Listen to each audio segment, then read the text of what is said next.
Hello दोस्तों, नमस्कार। सच 24 live में आपका स्वागत है। दोस्तों, 21 तारीख को भारत बंद का आह्वान किया गया। किस लिए किया गया भारत बंद का आह्वान? भारत बंद का आह्वान इसलिए किया गया क्योंकि सुप्रीम कोर्ट की एक बेंच ने, संयुक्त बेंच थी, 7 जजों की बेंच थी, वह आरक्षण के मामले पर सुनवाई कर रही थी, जिसको लेकर सुप्रीम कोर्ट की इस बेंच ने एक अहम फैसला दिया जो क्रीमी लेयर के नाम से जाना जाता है। और उसमें कहा कि जिन वर्गों को इस आरक्षण का लाभ मिल चुका है उसका ऑडिट किया जाना चाहिए और सभी राज्य सरकारों को निर्देशित किया कि वह अपने यहाँ पर इसका ऑडिट करा सकती हैं, और जो वर्ग इस आरक्षण व्यवस्था से वंचित रह गए हैं और उनको इसका लाभ नहीं मिल पाया है, उनके लिए एक अलग से कानून बना सकती है राज्य सरकार। अब इसको लेकर जो दलित वर्ग के नेता थे, जो दलित वर्ग के संगठन थे, उन्होंने एक गलतफहमी फैलाने की कोशिश की और देश को 21 तारीख को बंद करने का आह्वान किया, जिसमें बहुत सारे युवा दलित वर्ग के लोग शामिल हुए। कई जगहों पर ऐसी स्थिति बन गई कि वहां पर एसडीएम तक को पीट दिया गया, आगजनी जैसी स्थिति बन गई, कहीं रेल रोकी गई, कहीं रोड जाम करने की कोशिश की गई।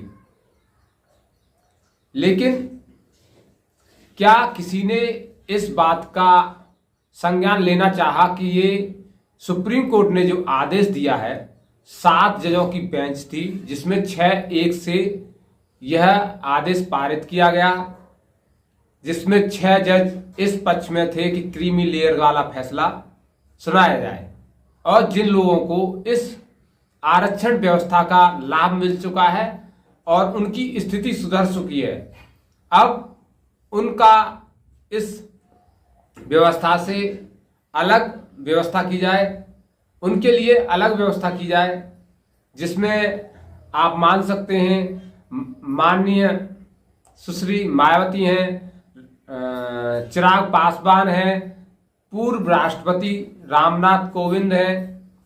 अब ये सब लोग हैं। मायावती उत्तर प्रदेश की 2 बार मुख्यमंत्री रहीं, इन्हें आरक्षण की क्या जरूरत है? चिराग पासवान हैं, उनके पिता कई बार मंत्री पद संभाल चुके हैं और कई बार सांसद विधायक रह चुके हैं। अब चिराग पासवान खुद मंत्रिमंडल में शामिल है, मोदी सरकार में शामिल है। अब इनको आरक्षण की क्या जरूरत? लेकिन ये लोग हैं, सब मिलकर कह रहे हैं कि आरक्षण खत्म किया जा रहा है। दोस्तों, दलितों का आरक्षण खत्म नहीं किया जा रहा। सुप्रीम कोर्ट की सीधी सीधी गाइडलाइन है कि जिस वर्ग को आरक्षण का लाभ मिल चुका है, बड़े बड़े पदों पर बैठे हुए हैं, उनकी आर्थिक स्थिति मजबूत हो चुकी है, उनको इस क्रीमी लेयर में लाया जाए, जिससे जो वंचित लोग रह गए हैं, चाहे वो दलित वर्ग के हों, SC ST OBC किसी भी वर्ग के हों, तो उनको आरक्षण का लाभ मिल सके।